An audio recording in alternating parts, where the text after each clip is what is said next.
Antum pernah dengar nama Prabu Siliwangi? Baik, Prabu Siliwangi bentarang kekuasaannya di awal abad ke-14, di akhir abad ke-15. Itu beliau dari Banten sampai dengan ke awal Jawa, ujung Jawa. Kuasanya luar biasa, masih Hindu. Dan pemerintahannya, Masya Allah, ketika Islam masuk, itu nggak ada pertentangan, biasa aja. Ulama sudah ada, nyaman, tenang, biasa. Yang paling hebat, ketika sedang inspeksi, datang ke Karawang, daerah Karawang, ditemukan seorang perempuan, namanya Nyai Subang Larang, sedang membaca Al-Quran. Nyai Subang Larang itu diantara muridnya Syekh Qura. Syekh Qura itu nama aslinya Syekh Hasanuddin.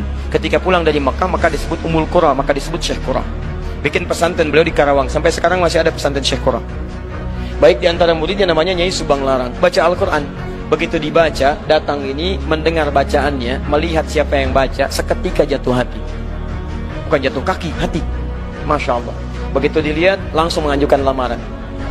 Penguasa, raja, kaya, tampan, Masya Allah. Tiba-tiba anak antum dilamar, kira-kira terima nggak? Kaya, tampan, penguasa, diterima nggak? Halo? Jangan dulu, lihat dulu, ini kan bukan muslim. Oh, bukan pakai bukan muslim. Quran surah kedua ayat 221. Lihat kalimatnya. Wala tankihul musyrikati hatta yu'minna wala amatun mu'minatun khairum min musyrikati walau ajabatkum. Jangan Anda menikahi perempuan-perempuan yang belum beriman. Orang Islam yang wajahnya biasa-biasa itu lebih bagus daripada menikah dengan non muslim tapi rupawan. Pilih mana? Pilih perempuan soleha tapi parasnya biasa, atau non muslim tapi cantiknya luar biasa. Pilih mana? Nggak ada pilihan yang ketiga, nggak usah maksa. Nggak usah maksa, nggak ada pilihan ketiga. Quran tidak memberikan pilihan ketiga. Itu ujian iman. Selalu pasti, saya yakin pasti pilih yang ketiga. Kalau bisa Ustaz cantik dan beriman, Masya Allah, ya selalu begitu. Maka ini yang paling menarik. Yang paling menarik, dulu orang berislam itu kuat benar. Begitu datang, saya ingin melamar Anda. Apa kata beliau? Lihat, kalau orang sudah terbiasa melafadzkan lafaz Allah, lisannya berkata benar, maka akan kaku mengatakan yang buruk-buruk. Lisan yang selalu bersyahadat tidak akan pernah mengucapkan kalimat yang keluar dari syahadatnya. Kaku dia. Lisan yang selalu berkata benar, katanya baik, akan kesulitan mencari kosakata yang kotor. Antum kalau terbiasa berkata yang baik-baik, akan berkata yang kotor itu gak akan bisa, Pak.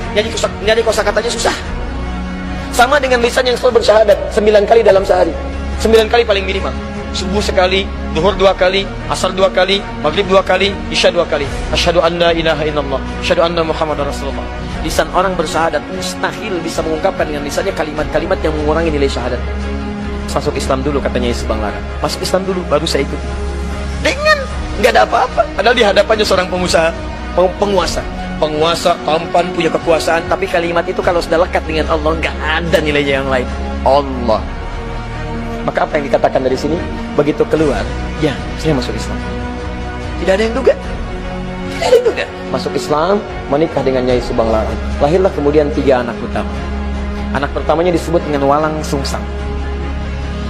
Ya, mungkin lahirnya agak sedikit bermasalah ya. 1423. Yang kedua, lahir Rara Santang. Lahir tahun 1426. Yang ketiga, Raja Sengara.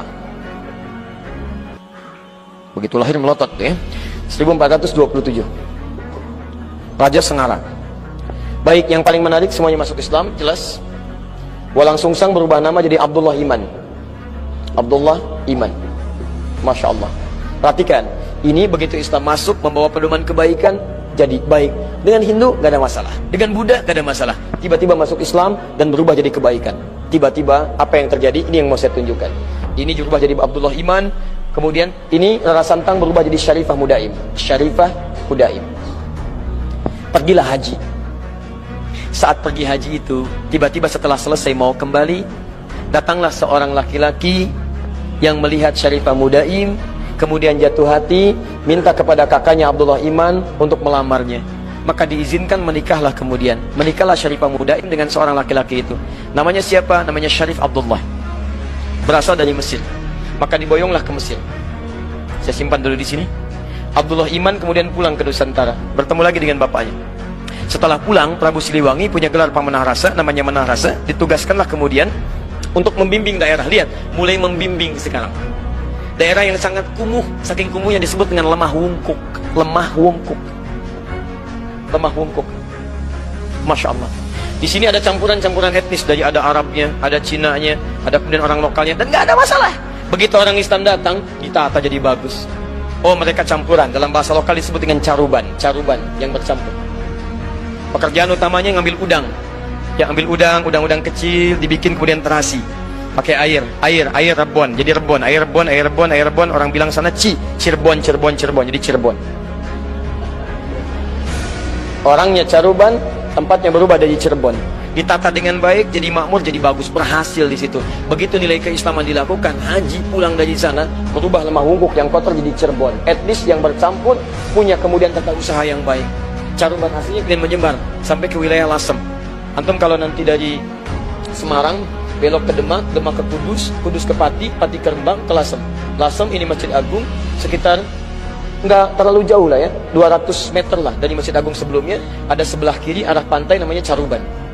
Sampai sekarang Caruban. Ya, karena ada etnis di situ, termasuk Cina pertama datangnya lewat sana. Karena itu disebut dengan Caruban. Ini lemah bungkuk jadi Cirebon. Yang ini pulang ke Nusantara setelah 20 tahun, bawa anak. Anaknya bernama Syarif Hidayatullah. Maka ketika pulang kemudian diberikan wilayah di Gunung Jati, maka dikenal dengan Sunan Gunung Jati. Teman-teman sekalian, ternyata di sinilah menyebar Islam. Syarif Abdullah ini ternyata anak seorang ulama yang juga berdakwah di Nusantara.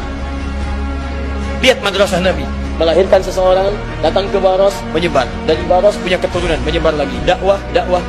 Dari situ muncul kemudian peradaban, kehebatan, kemajuan. Apa yang terjadi di antara saudaranya ini?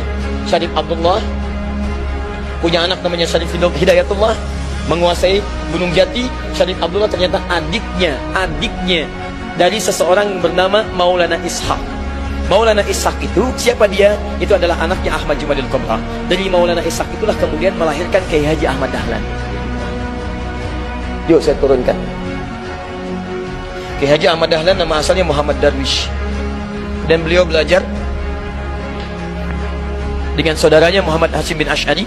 Ya, kemudian pertama kali belajar dengan Kiai Haji Soleh Darat di Semarang, kemudian berangkat ke Mekah, belajar dengan Kiai Ahmad Khatib Al-Minangkabawi, dengan Syekh At-Tarmasi belajar di sana, kembali lagi, kemudian Muhammad Darwis berubah jadi Kiai Haji Ahmad Dahlan, bin Kiai Haji Abu Bakar, bin Kiai Ilyas, bin Kiai Sulaiman, bin Kiai Murtado, bin Demang Jurang Juru Kapindo, bin Demang Jurang Juru Sapisan, bin Kiai Gerbek, bin Maulana Ishaq. Sama persis dengan beliau mendirikan Muhammadiyah kemudian tanggal 18 November 1912. Sama persis dengan nasabnya Kiai Haji Muhammad Hashim bin Ash'ari yang mendirikan Nahdlatul Ulama tanggal 31 Januari 1926. Beliau Kiai Haji Muhammad Hashim bin Ash'ari bin Abdul Wahid. Abdul Wahid nama aslinya bin Abdul Wahid bin Abdul Halim. Abdul Halim nama aslinya Pangeran Benawa, dikenal dengan Sultan Hadiwijaya.